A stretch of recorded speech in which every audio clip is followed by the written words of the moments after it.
RPSO has arrested a Pineville man in connection to an unresponsive infant left in critical condition.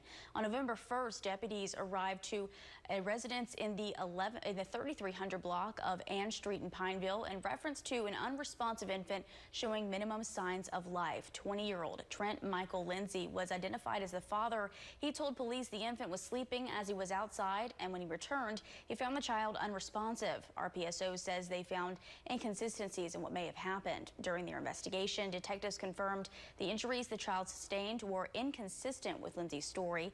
Lindsay was arrested on charges of child desertion, cruelty to juveniles, and attempted second-degree murder. He was booked on a $210,000 bond and remains in the Rapides Parish Detention Center. The infant remains in critical condition.